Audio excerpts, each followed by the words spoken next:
Kasus penipuan investasi di Koperasi Simpan Pinjam atau KSP Indosuria saat ini disebut menjadi yang terbesar di Indonesia. Pasalnya, nilai kerugian dari kasus ini mencapai 106 triliun rupiah dengan korbannya kurang lebih 23.000 orang. Jumlah kerugian ini didapatkan berdasarkan hasil laporan analisis oleh Pusat Pelaporan dan Analisis Transaksi Keuangan atau PPATK. Ini kasus yang menarik perhatian nasional karena kerugian sepanjang sejarah belum ada kerugian 106 triliun yang dialami oleh masyarakat Indonesia. Saat ini, perkara KSP Indosuria telah disidangkan di Pengadilan Negeri Jakarta Barat dengan 2 terdakwa yang disidang, yaitu Ketua KSP Indosuria Henry Surya dan Direktur Keuangan KSP Indosuria Cipta Jun Indria. Kendati demikian, ada 1 orang lainnya, Suwito Ayub, yang masih berstatus buronan atau masuk daftar pencarian orang, sehingga belum dilimpahkan ke pengadilan. Lebih lanjut, berikut kronologi kasus penipuan investasi KSP Indosuria.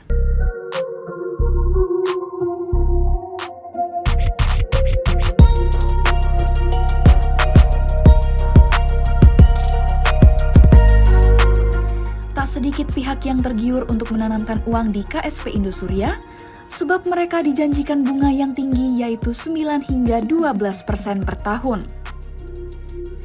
Nilai bunga itu lebih tinggi dibandingkan deposito bank konvensional yang berkisar antara 5-7%.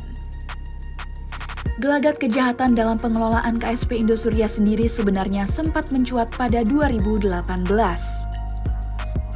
Kementerian Koperasi dan UKM kala itu menjatuhkan sanksi administratif lantaran disebut ada indikasi penyimpangan di KSP Indosuria. Salah satu kejanggalannya adalah KSP Indosuria tidak menyampaikan laporan keuangan dan rapat anggota tahunan pada 2019 yang semestinya disampaikan pada kuartal ke-1 pada 2020.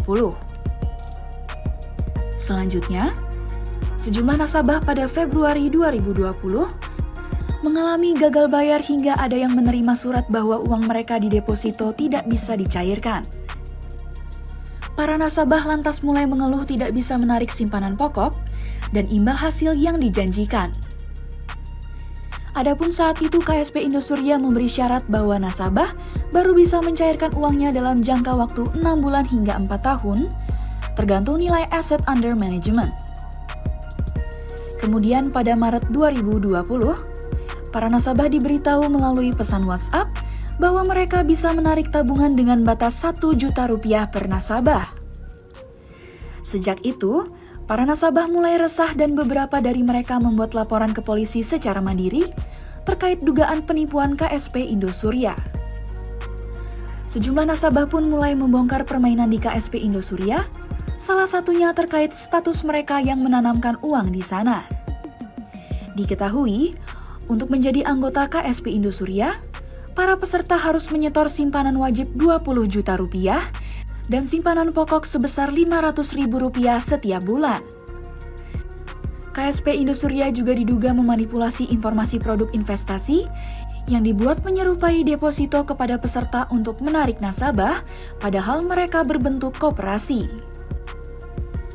Beberapa nasabah yang tidak dapat menarik dana akhirnya melaporkan KSP Indosuria ke Bareskrim Polri. Hingga pada akhir Februari 2022, penyidik Bareskrim Polri menangkap Henry Surya dan Cipta Jun Indria.